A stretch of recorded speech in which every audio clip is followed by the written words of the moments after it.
An English longbowman could carry a weapon powerful enough to shape a battle, yet become dangerously exposed once his last arrow was gone. The bow itself might serve for years. Its ammunition disappeared with every shot.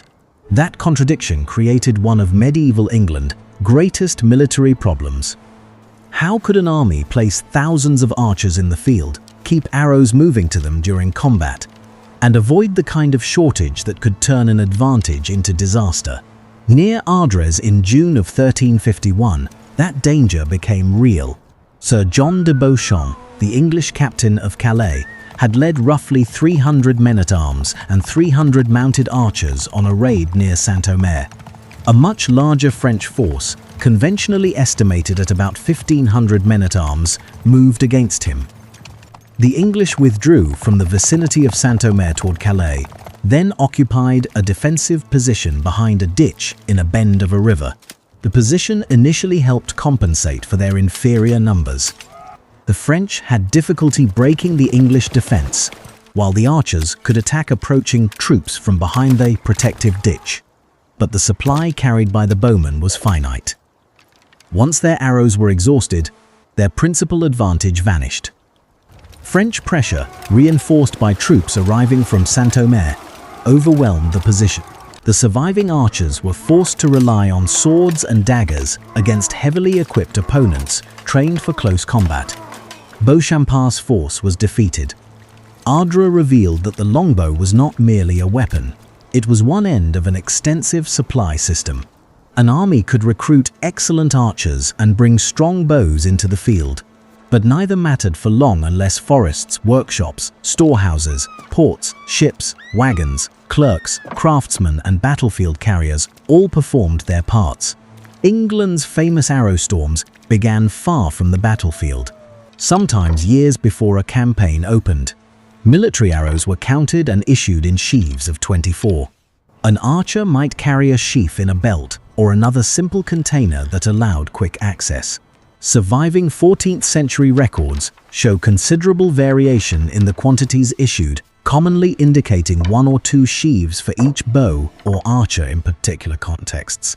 They do not securely establish a universal load carried by every man. Whatever the exact personal allowance, 48 arrows could disappear rapidly during intense shooting. The maximum rate achieved by a longbowman is still debated, and combat was not a continuous exercise in shooting as quickly as possible. Archers had to judge distance, respond to orders, conserve strength, and adapt as formations moved. Even so, a concentrated opening attack by thousands of bows consumed ammunition on a daunting scale.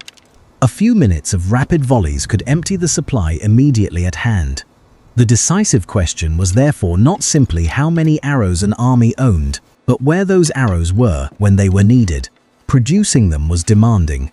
A serviceable arrow required a straight wooden shaft free from serious defects. Its nock could be strengthened with horn.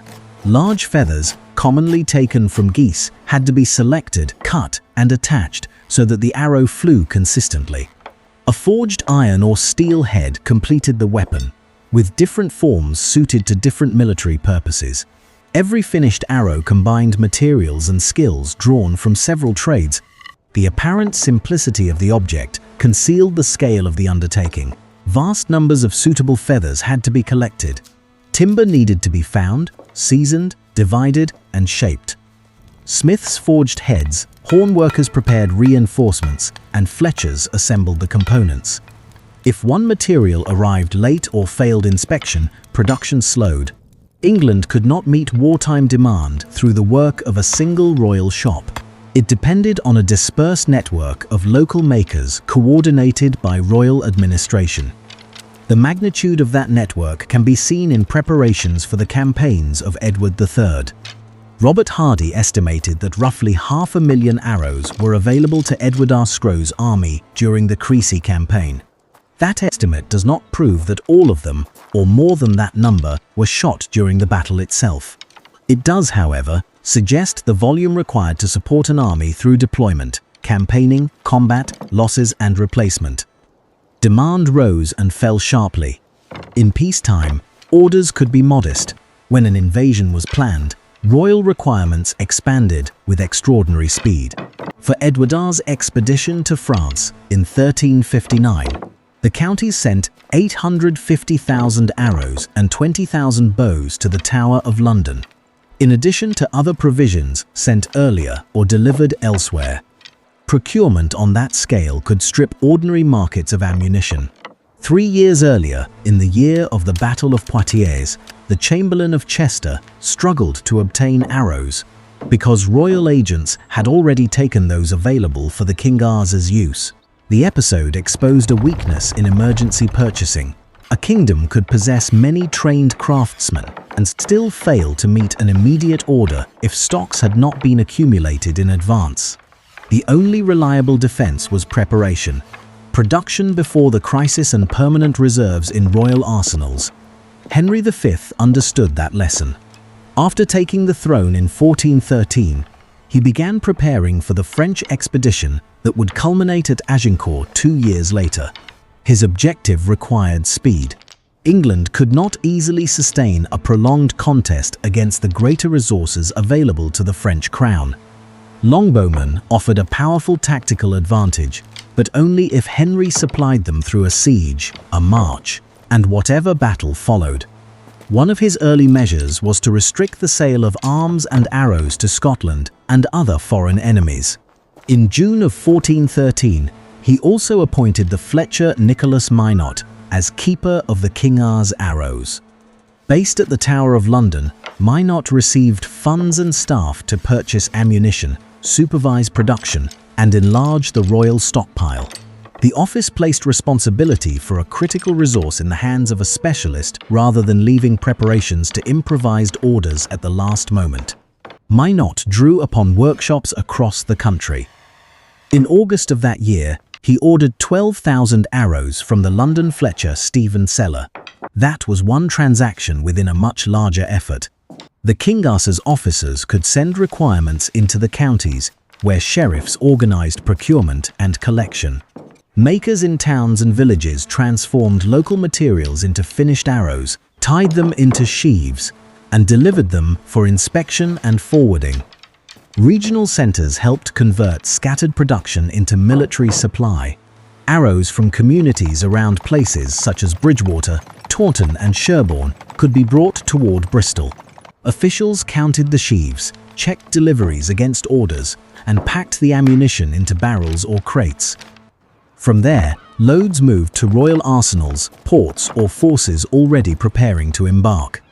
Written accounts tracked objects that were individually cheap but strategically indispensable in the aggregate. The system was extensive, not effortless. Counties sometimes delivered late, supplied less than requested, or failed to fulfill an order. Raw materials could be scarce, transportation could be disrupted, and sudden royal demand could exceed local capacity.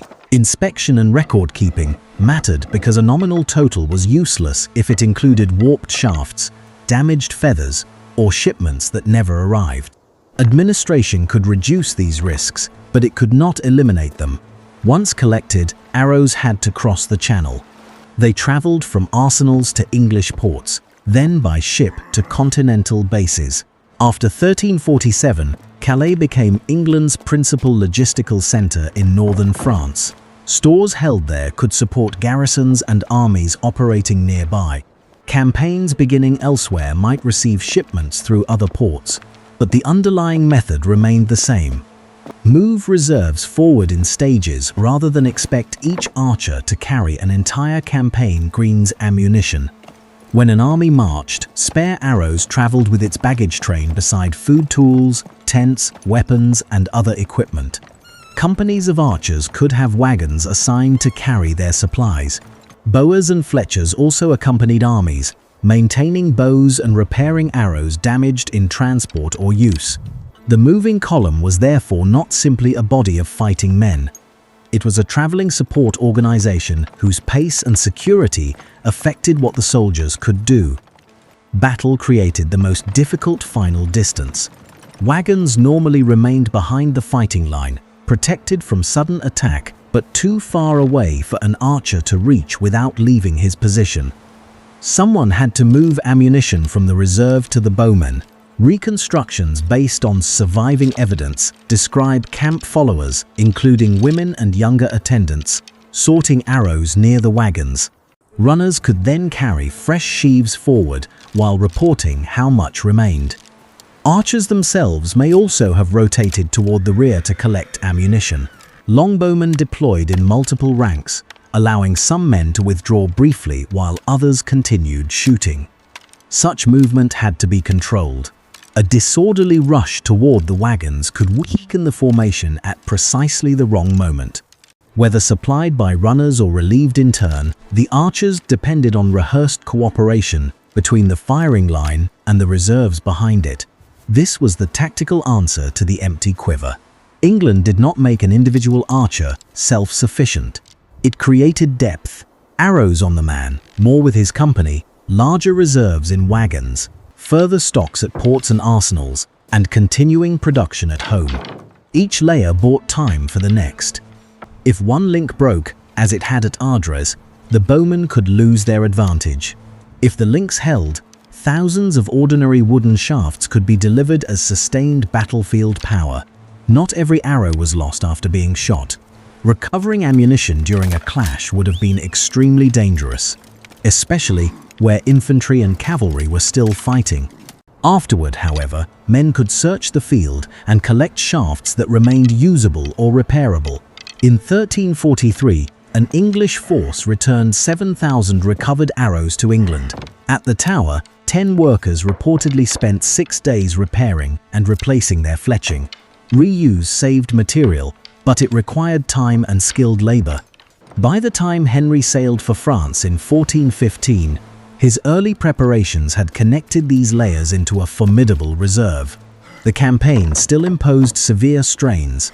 His army besieged Harfleur, suffered illness, and then marched across northern France while seeking passage toward Calais. Every day consumed food and equipment. Arrow stocks were not an isolated concern. They competed for carts, ships, storage space, labor, and protection with everything else the army required. At Agincourt on October 25th, the longbowmen had the ammunition and organization needed to influence the battle decisively. English arrows disrupted and injured French forces as they advanced across constricted, muddy ground. The bowmen did not win alone, and arrows did not simply pierce every piece of armor.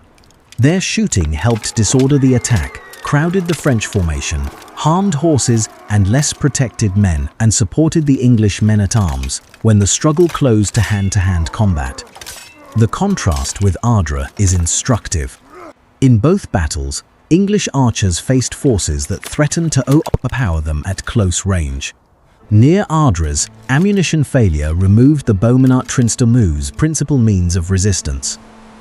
At Agincourt, years of procurement, storage, transportation, maintenance, and distribution allowed the archers to remain effective at the critical time.